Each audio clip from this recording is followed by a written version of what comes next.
And welcome to the very first ever live broadcast of the Man to Man Coverage Podcast with myself, Michael Richter, and Jeff Griffin on the other side of the screen. Jeff is coming to us live from South Carolina. And let's do a little bit of intro, little bit of intro of yourself. Jeff, go ahead. All right, my name is Jeffrey Griffin. I write for chatsports.com, also blog for griffsports.blogspot.com. And I'm a diehard Gamecock fan here from Columbia, South Carolina. I'm going to be also doing some additions for the Stay for Four blog. And if you want to, Mike, we can go ahead and dive right in. Sounds good, sounds good. We got a bunch of segments coming up today, including some Fact or Fiction, some Over-Under, where we're going to take a look at some players who maybe make the cusp of the first round, maybe fall into the second round. Then we have our big on the clock section where we're actually going to do a back and forth mock draft. We'll get to that in a minute. Let's go ahead and talk about Fact or Fiction. Jeff, you want to go first on this one? All right. I was just gonna. Do you think Jadeveon Clowney, Fact or Fiction, is going to be in the first 3 picks of the draft? Oh, absolutely, absolutely. Jadeveon Clowney's. He'll surprise me if he doesn't go number 1 overall. I mean, like we were talking about earlier, if Houston doesn't take him, I think they're a little bit crazy, personally. Yeah. I just don't know what Atlanta, like a team like Atlanta that we were talking about earlier, Right. Atlanta would be the team that move up and try to steal Clowney. Who are you going to give the Texans to compensate for that? I mean, I just have a tough time seeing it happen. Yeah, exactly. I mean, if the Houstons don't take Jadeveon Clowney, I will be very shocked. I don't know who else they're going to take, who else they would even consider taking at this point. Because, I mean, in my mind, none of these QBs basically are worth it to take number 1 over Jadeveon Clowney. So I don't really see who else the Texans would need or would want. But yeah, I think he's going first. If he doesn't go first, he's definitely going to be picked up by St. Louis or Jacksonville for sure. Now here, I have an interesting question for you. Yeah. What if Clowney would have been in the draft class with Andrew Luck and RG3? Would you take him first, or would you take Andrew Luck or RG3 first? That is very interesting. I think I would have. I think it would have depended on my needs. If I was Indianapolis, I think I still would have taken Andrew Luck first overall, because that's where the biggest need was. Oh yeah, he ended up filling the need perfectly too. Oh yeah, absolutely. I mean, Andrew Luck has done phenomenally. But I think if I was Washington, I don't think I would have traded up for Robert Griffin. Well, I mean, I think if I was Washington, I still would have traded up for Robert Griffin, but I wouldn't have traded up to make the second pick, because I believe Jadeveon Clowney would have gone ahead of Robert Griffin, or RG3. So, yeah. But my personal opinion, I got one for you. This year in the NFL draft, there is a record 30 players that are going to be inside the NFL green room. Woohoo. What do you think that there will be at least 7 that are left in the NFL green room once Thursday night is over? I'd have to say yes. I think this draft could potentially have a lot of wide receivers going in this first round. I mean, I've done several mock drafts, and there's just plenty of room for teams to get wide receivers in this first round. And there's plenty of them that can fit the mold of a first-round wide receiver too. Definitely, I think 7 of them could end up sitting there waiting to be picked after that first night. Yeah, I mean, with 30 players, being in that green room, that only leaves basically 2 players that are not in that room if all 30 of those were taken. And a lot of these players, I don't even consider being first-round talent. Personally, I think they could be great NFL players, but I don't necessarily think they're going to go in the first round. One that really stood out to me when I saw the list was Jordan Matthews from Vanderbilt. No. I don't think he's going in the first round, but he's going to the NFL draft. Oh, for sure. So, that'll be interesting to see, But, I mean, hey, it only takes, one team to fall in love with you. That's true. Speaking of Jordan Matthews, here's a good fact or fiction for you. Who's going to get taken first, Jordan Matthews or Bruce Ellington? that'll be interesting. I actually have both of those guys to talk about in my under the radar section. Bruce Ellington, he really impressed me during this past season. And Jordan Matthews is Jordan Matthews. That'll be interesting. I think my gut tells me Jordan Matthews will be taken first. But I think whoever gets Bruce Ellington, I think that's going to be a steal. Okay. All right. All right. Let's see. Fact or fiction? There will not be a running back taken in the first round. That's fact, I think. Running backs in the NFL have become a dime a dozen. Carlos Hyde, I think, has on everybody's board to go first, and I just really don't see anybody needing him that bad to go ahead and make that reach in the first round to grab him. So I'm going to go with the fact. Yeah, that's interesting you say that. I mean, I did the mock draft last night in preparation for this, and I had Carlos Hyde going late in the first round, but I could definitely see how easy it would be for a team not to take him. And to be honest with you, even though he's ranked highest by all the experts, I don't even know if he's the best running back in this draft. That's a good point, Michael. I think a lot of people are seriously overlooking Jeremy Hill from LSU. I think Hill has the ability and the build to be a great NFL running back. And I think that's going to be another steal for a team that picks him up in the early third or late second. Oh yeah, you definitely can't hate on Jeremy Hill. He's a really good low to the ground north-south runner. And I just remember when South Carolina had to go to LSU in 2012, how he just absolutely tore us up the middle. Yeah. And like, who is this guy? Where did he come from? And that always seems to be the case at LSU anyway. They always seem to find some guy that can fit the bill for their running back position. Yeah, some workhorse. Yep. All right, well, that's about all the time we have for Fact or Fiction. Let's go take a look at over-under. This is where we're going to take a look at players who are right on the cusp of being drafted in the first round, or who we think would be drafted in the first round, versus those that don't quite make the cut for the first round. So I'll go ahead and start this one off. One guy that has really caught my eye, and one guy who I think really has potential to go in the first round is, and I know I'm going to butcher his last name, but Joel Bitonio from the offensive tackle from Nevada. I think he definitely has the potential to be taken within the last 2 or 3 picks of the first round. What are your thoughts on that?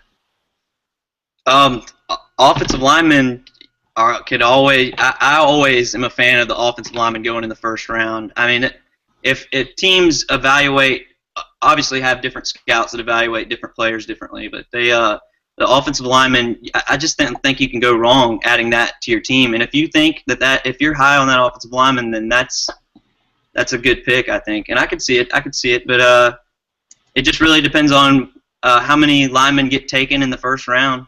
But I could see, I think I would go over on him though. Yeah, I mean, we'll get to it. I don't want to, give my picks away, but I definitely have him going in the first round. What's somebody that you have right on the cusp? I got the tight end from Texas Tech, Jace Amaro. I think he could possibly go in the first round. Obviously, Eric Ebron's going to be the best tight end in the draft this year from North Carolina. But I think if the Patriots are trying to fill the void that Aaron Hernandez left with all his shenanigans, Jace Amaro would be the guy that would be the perfect fit for it. If you look at some of Amaro's film, he comes back and plays the H-back position in kind of a spread dual tight end thing that Tommy Tuberville ran at Texas Tech this past year, and I think Bill Belichick's probably been noticing that. Yeah, I mean, you bring up a good point. I didn't even think about that, but that's a very good point. Yeah, I could definitely see the Patriots taking him, or even somebody else who has a need at that position. Another guy that has caught my eye, kind of guy he's kind of a larger question mark in my head is Jason Barrett, the cornerback out of TCU. I think he will end up going in the first round, but it definitely would not surprise me to see him fall into the second round. Definitely a good talent. I would probably take over on Barrett, but I think Justin Gilbert and Darqueze Dennard from Michigan State and Oklahoma State are going to be the first two defensive backs, but defensive backs like tight ends are becoming new commodities that teams are putting a little bit more effort into getting, because the tight end position especially has evolved just in the past 2 years with Jimmy Graham for the Saints. I mean, teams are becoming more and more noticing those tight ends. Yeah.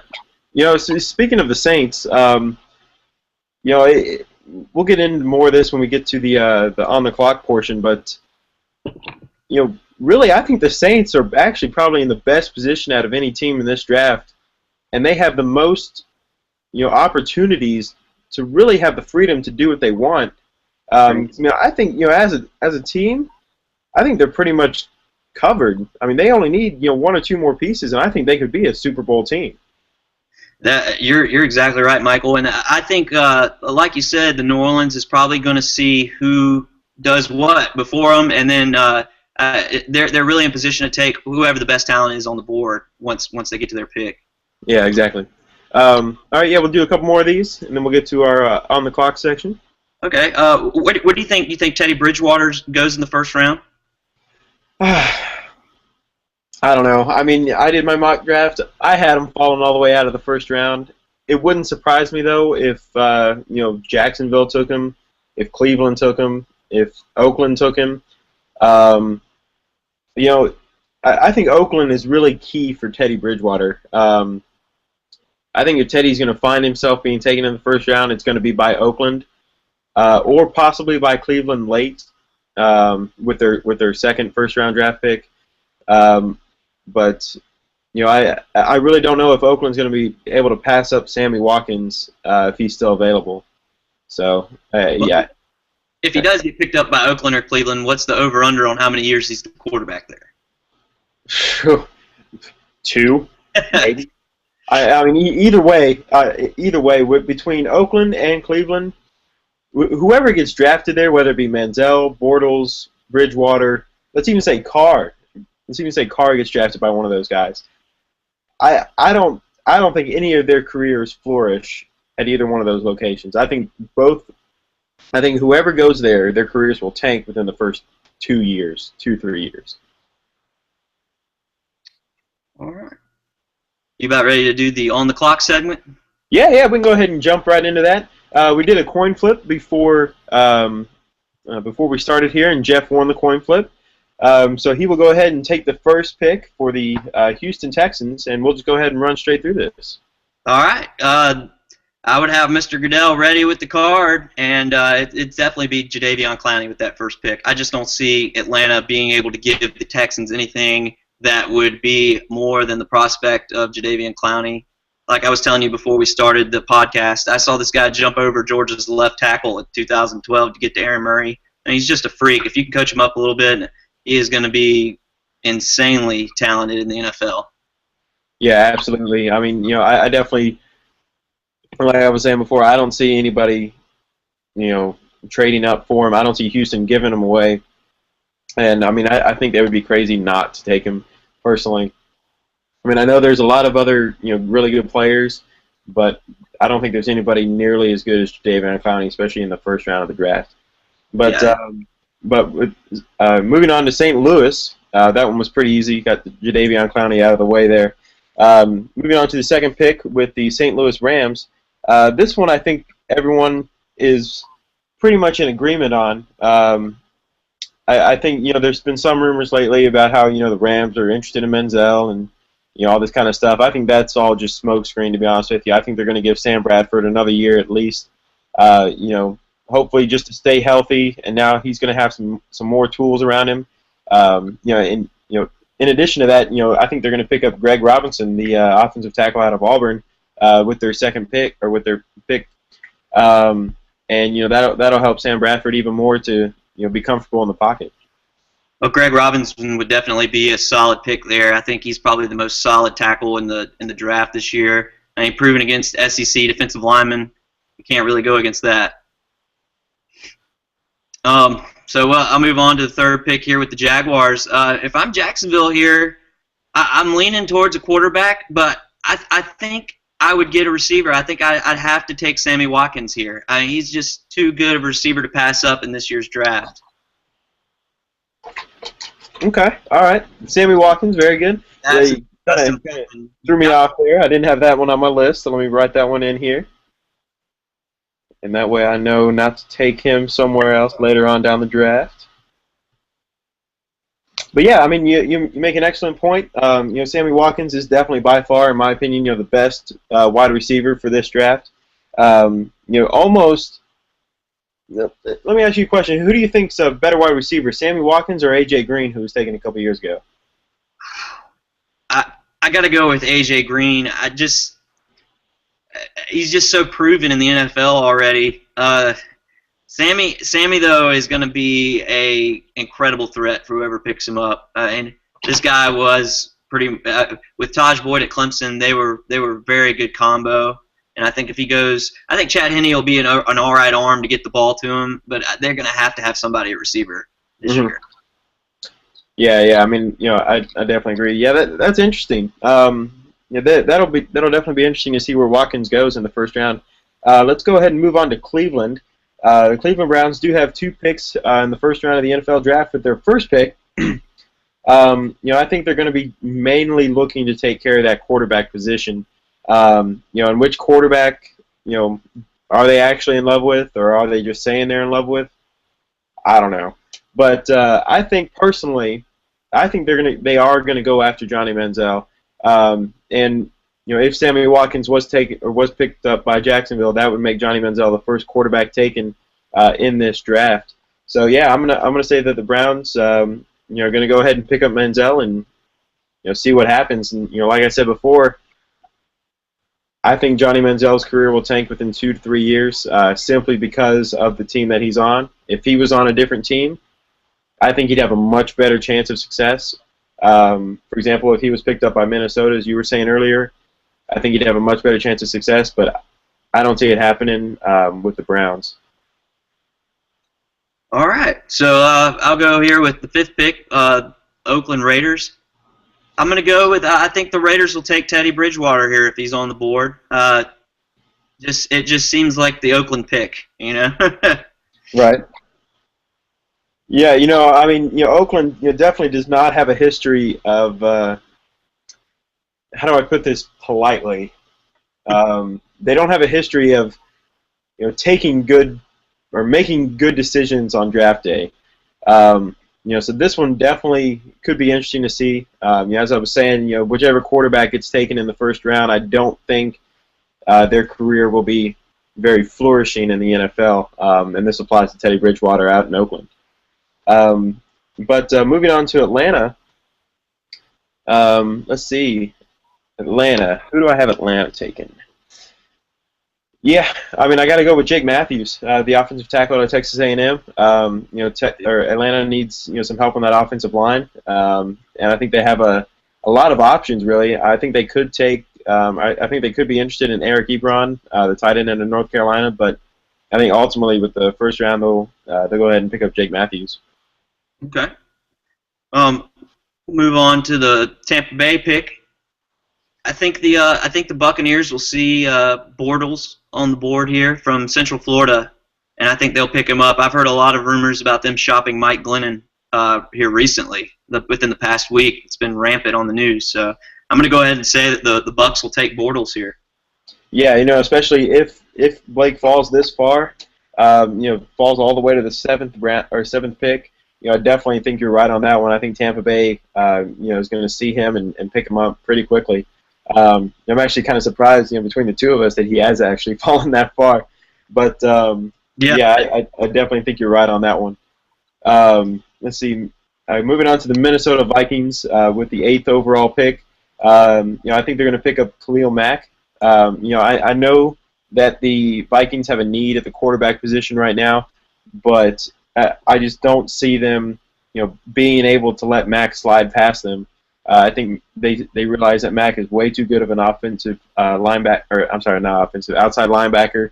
I really don't think that they would be able to, take anybody else at this point, especially now that Bortles, Manziel, and Bridgewater are all off the board. Okay. All right. Well, with the next pick, the Buffalo Bills, I'm going to have to go ahead and pull Taylor Lewan from Michigan, the tackle. I think the Bills really need to address some needs at tackle in this draft, and Lewan is a solid tackle from the Big Ten.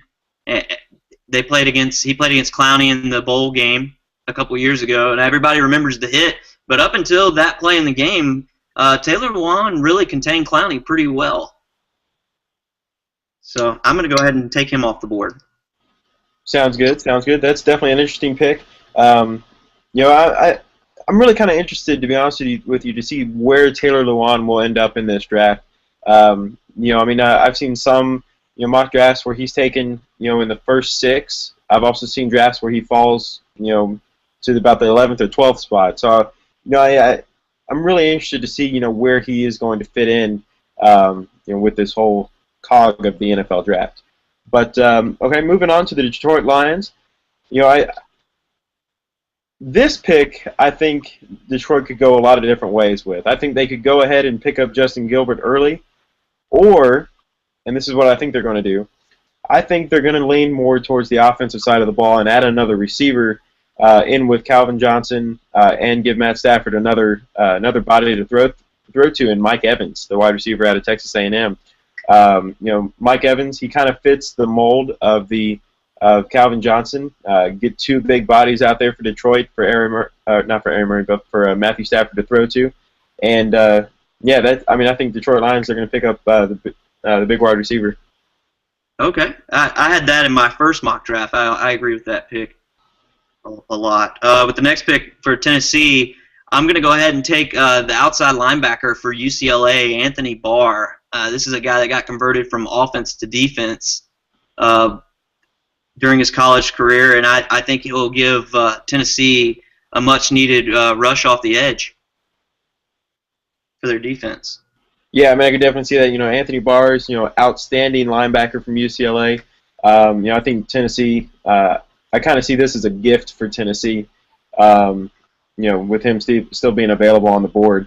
Moving on to the New York Giants, a team that was, really is kind of hit or miss every season, but especially last season, they needed some help, hence why they're drafting at the number 12 position in this draft. But, the New York Giants, they have a lot of needs, especially on the defensive side of the ball. And I think, seeing, that Justin Gilbert is still on the board, I think that'll definitely make them, question whether or not they should take him or not. But my gut feeling is they're going to go ahead and stick with C.J. Mosley, the linebacker from Alabama, as their pick in the first round. Really help solidify that linebacking core. And I think Mosley is the most solid inside linebacker in this year's draft class. I mean, just a guy that's going to find a way to get the football every play. All right, well, with the next pick, this is St. Louis's second pick of the first round. I think I'm gonna stay in the Alabama theme here, and I'm gonna go with the Rams taking safety Clinton Dix. Wow. Okay. Right here, I think the Rams could really address some needs at safety, and Clinton Dix, I think, is a very talented player from that Alabama defense that was so great a year ago. Yeah, that's interesting. I was doing this mock draft last night, and I had Clinton Dix falling all the way down to, I think, the 29th pick. I had him going to the New England Patriots last night. But yeah, that's very interesting. Between him and Calvin Pryor, I think those two are really the 2 best safeties in this draft by far, hands down. So yeah, definitely a good pick there. Definitely a good pickup by the St. Louis Rams. Moving on to the Chicago Bears, really the Chicago Bears, they needed help on defense last season, especially on the defensive line. So basically, I really think the Chicago Bears are going to pick up Aaron Donald, the defensive tackle out of Pittsburgh, with the 14th pick overall. Okay, that's a good pickup. Donald's obviously a solid guy on the inside. Moving on to the Pittsburgh Steelers, I think the Steelers are going to grab Darqueze Dennard out of Michigan State, and I think this will be a good fit for the Steelers. They could really use some help in the defensive backfield. Yeah, absolutely. Yeah, they definitely need some help on the defensive side of the ball. I think Denard would fit in very well with what the Steelers have going for him right now, and so definitely a good pick there. Moving on to the Baltimore Ravens, we'll just go ahead and assume that the Baltimore Ravens are going to win the coin toss between the Dallas Cowboys and the Baltimore Ravens. But the Baltimore Ravens, I think with the 16th pick overall, they're going to take Zach Martin, the offensive tackle out of Notre Dame. Again, like you were saying before, teams can't seem to get enough of these offensive tackles, in the first round. And another thing that's good with Martin is that he's also played some guard too. He's known to play some guard, so he could be a really versatile lineman for the for the Ravens. For the next pick, the Cowboys. I have the Cowboys going in an interesting direction here. I have them taking Brandon Cooks, the wide receiver from Oregon State. Okay. And I just think that maybe they can give Tony Romo another target to throw to. And I really like Brandon Cook's speed. He just always seems to find the hole in the coverage of the defense, and I think this would be a good threat to help out Dez Bryant for the Cowboys. Okay, yeah, definitely. Cooks, definitely a name. Well known on the West Coast. Played for Oregon State. Definitely helped Oregon State, try to put up a fight against Oregon in the previous couple of years. But definitely an interesting pick. Definitely one that I think will be quite a head turner if the Dallas Cowboys actually go in that direction. Moving on to the New York Jets. I think the New York Jets are going to get to this point right here, and I think they're going to see a gift waiting for them on the board. I think they're going to look up at the big board and they're going to see, okay, who's left, and they're going to see Justin Gilbert right there, the cornerback out of Oklahoma State. They're going to see him still up on that board, and I think that's who they're going to pick up with the 18th pick overall. All right. Well, with the Dolphins coming on the board next, the Dolphins, obviously, with all the craziness that ensued in the offseason with the Richie Incognito and the Jonathan Martin stuff, they're going to have to address some needs at offensive linemen. And I think Morgan Moses, the offensive lineman out of Virginia, will probably be the best fit for the Dolphins in this year's draft with all the other guys. If there's a better one on the board still at this point, I think the Dolphins will go, but they have to go in the direction of offensive linemen here. I mean, it's pretty obvious. Yeah, that's you bring up a good point. Definitely need to address that need on the offensive line down in the trenches. All right, moving on to the Arizona Cardinals. The Arizona Cardinals, I feel like the Cardinals are one of those teams like the Saints who have talented players at every position in the draft, but just can't seem to really put it all together to make a good Super Bowl run. The Arizona Cardinals, though, I think that they're going to lean more towards the defensive side on this one, and I think they're going to take the outside linebacker from Ohio State and Ryan Shazier. I know I'm probably butchering that name as well, but yeah, I think the Cardinals are going to pick up Ryan Shazier out of Ohio State. All right.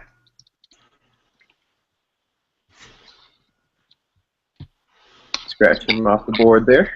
All right. And who do we got here after the Cardinals? We got Green Bay.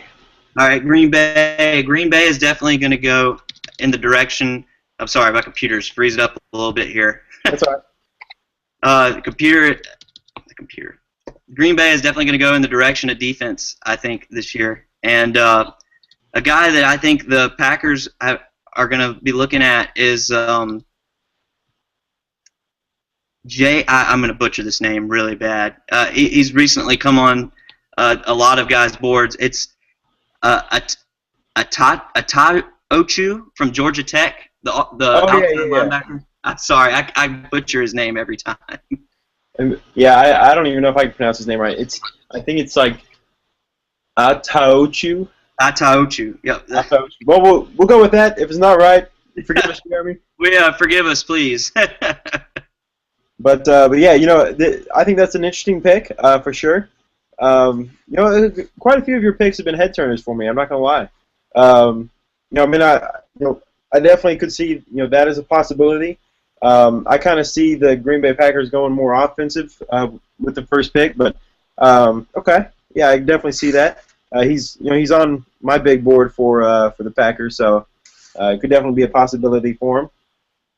All right, moving on to Philadelphia. The Philadelphia Eagles, had a interesting season. Started off with Michael Vick, and that kind of went down the tubes. And his name is escaping me. What's their quarterback's name? Nick Foles.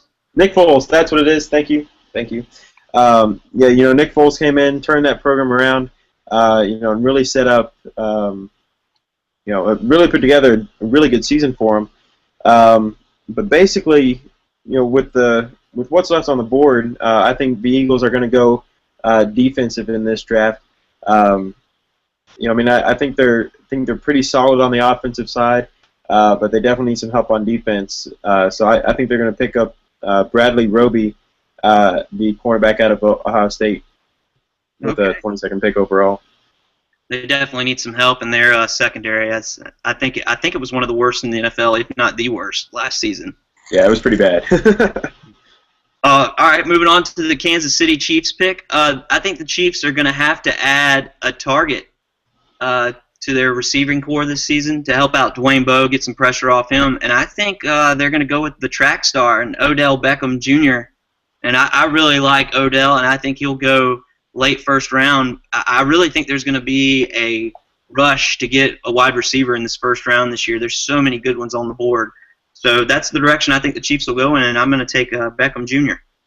Yeah, that's a great pick. I think whoever picks up Beckham, I think they're going to be very happy with the results that he's able to put up. I know we've heard some rumors, in the recent weeks about Kansas City possibly picking up a quarterback to replace Alex Smith. Personally, I don't see it. I think that the Chiefs have invested way too much into Alex Smith right now, and I don't think they're going to shy away from him anytime soon. Moving on to the Cincinnati Bengals. Again, I feel like this is another team that could go in a lot of directions.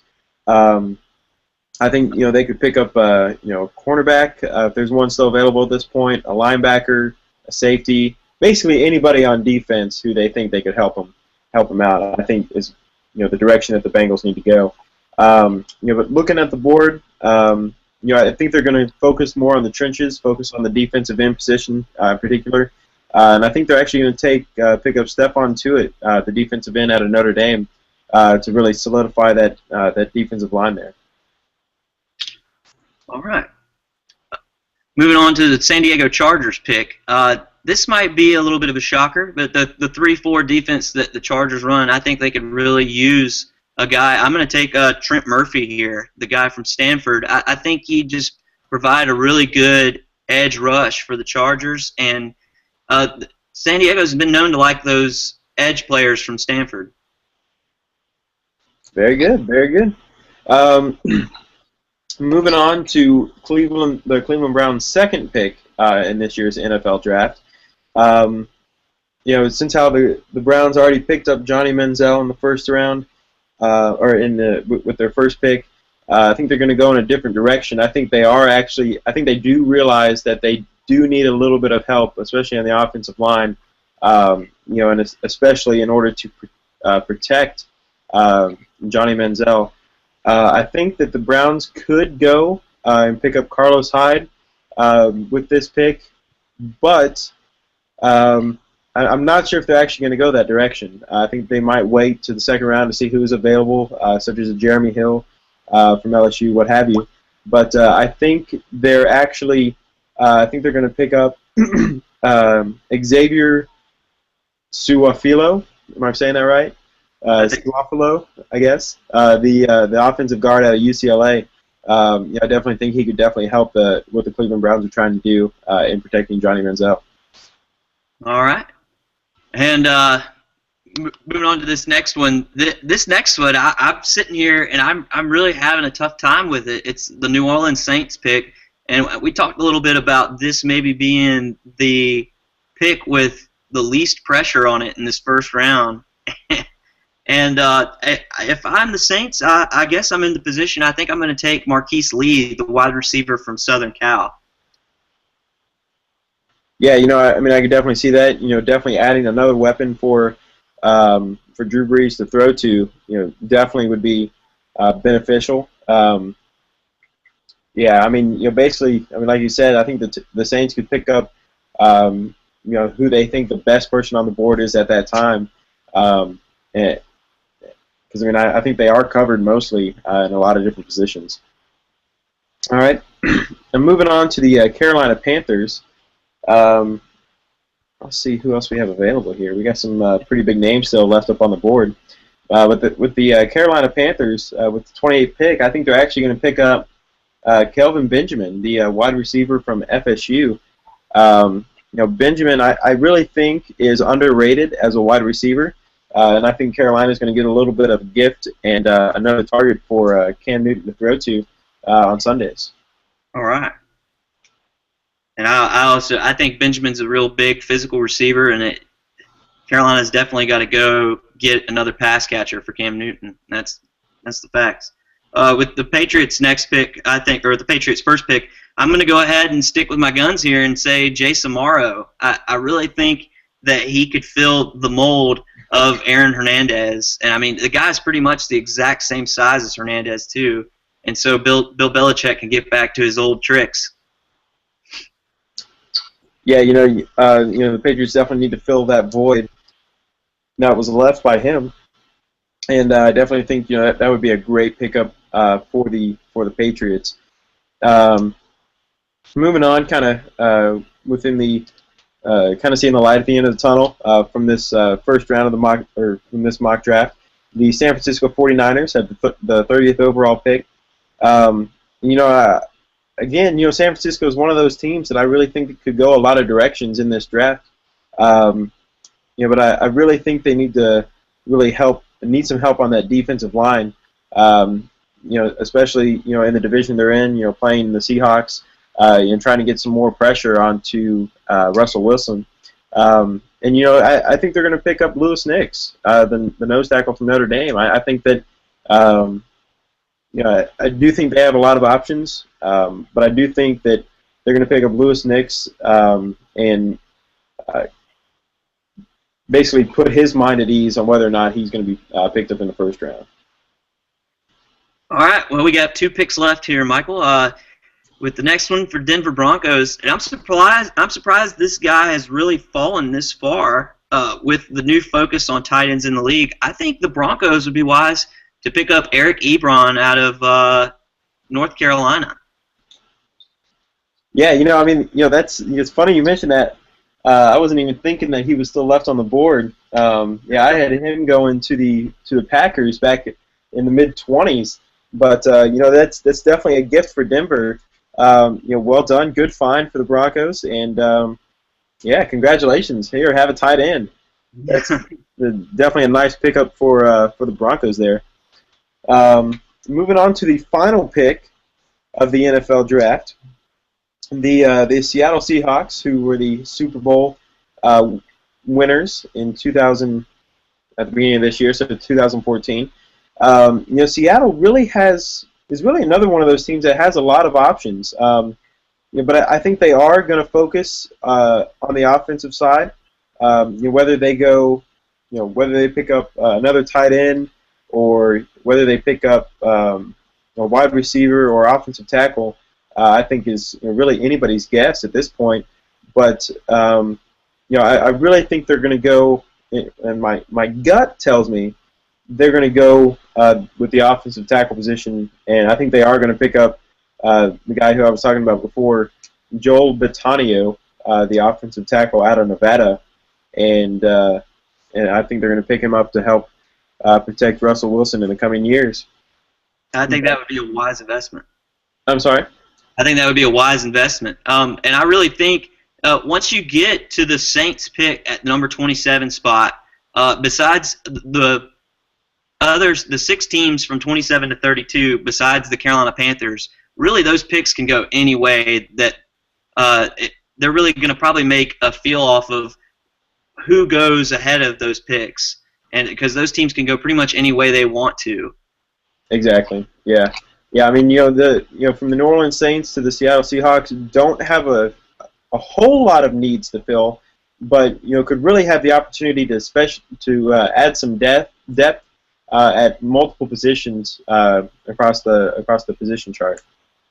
So definitely interesting to see. We'll get those picks up for you later today. Those will be on stayfor4.wordpress.com if you want to take a closer look at those and where everybody did fall in our mock drafts. We will also have our personal mock drafts. They will be posted later today as well in preparation for the NFL draft tomorrow. Moving on to another segment we have here. Under the Radar is a segment that we're starting out today. Basically where we're going to talk about players who are going to be, or who we predict are going to be good NFL talents, but who aren't going to be picked up early in the NFL draft. Possibly not in the first round, probably not even in the second round, but possibly in the later round, probably the third and fourth rounds. Jeff, I'll go ahead and let you start this one off. Who do you see as a NFL talent who is not getting a lot of love right now? I don't think people are really talking enough about Aaron Murray. I don't think he's going to be a direct impact the season after the next year. But I think if you give him a year to rest that knee, he's really one of the best play-action passers, I think, that have come out of the SEC. And I believe he's the all-time SEC passing leader, if I'm not mistaken. But I think he will definitely be a steal for whoever gets him a little bit later. And I think he'll probably fall to either the second or third round. Yeah, that's an interesting pick. An interesting player. I think that he could definitely help a team, and I think he would be a great pickup as long as he stays healthy. I think that's the key for Murray, is to stay healthy. Okay, moving on to the next guy. One guy who I haven't heard a lot about. Who I think should be getting a little bit more love is Tyler Gaffney, the running back out of Stanford. He was definitely helped Stanford last season. I think it'll be really interesting to see where he goes. I think he could go possibly mid-third, might even drop to mid-fourth, or even early fifth. But I think he's definitely a player to keep an eye on, especially as the draft continues and into the early parts of next season. Yeah, and he was a workhorse in that offense last year too. And you don't hear anybody talking about him, and it's a little weird. And staying with running backs in the Pac-12, I think Kadeem Carey is another guy you could talk about from Arizona. Mm-hmm. Nobody's even talking about this guy, and he was really a game changer for Arizona the last few years. And just a guy that was their workhorse out of the backfield, especially in a Rich Rodriguez offense. I mean, he was a Heisman finalist, and we're talking about him, as being a under the radar guy. Yeah, mid-third, early fourth pick. I mean, definitely not what you would normally expect out of a Heisman finalist on draft day. All right, moving on to the next guy. I'm actually going to go with Bruce Ellington out of South Carolina. A guy who's definitely flying under the radar. Had a huge impact for South Carolina and Steve Spurrier last season. Definitely a guy who I think is going to make a big impact on whatever team he gets drafted by. But I see him as one of those guys who's, unfortunately, because of the position he's at and how the draft's going to shake out, he might not even get picked up till the late fourth, mid-fourth round. And we had a lot of receivers going in that first round. Yeah.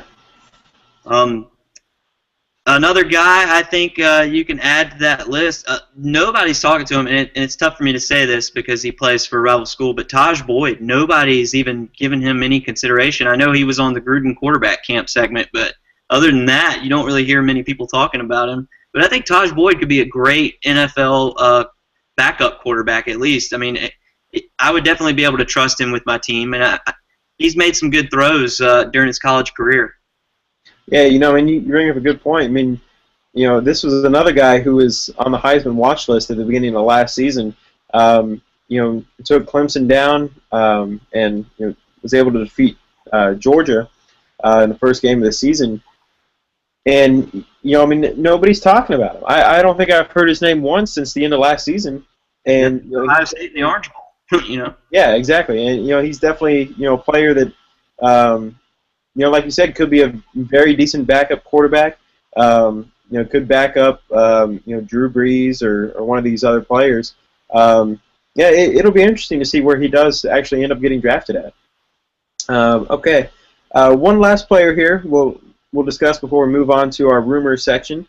But I was scrolling through the draft boards of the potential prospects, and I came across a name that I haven't heard in probably 2 years. I actually had to go back and read about him because I had forgotten about him. But Isaiah Crowell, the running back out of the University of Georgia, he's on the draft board this year, coming in from Alabama State.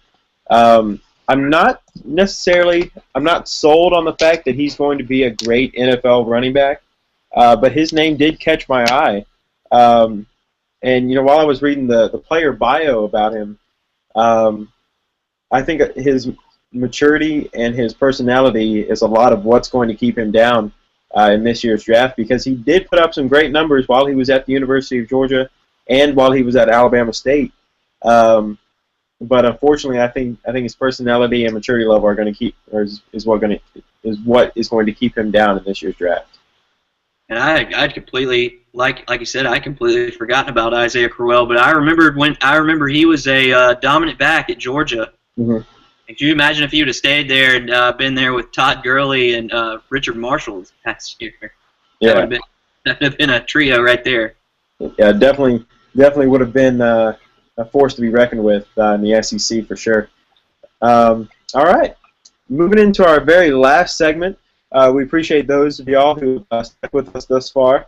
But yeah, let's go ahead and move into these crazy rumors that have been cycling around the forums and the draft conversations.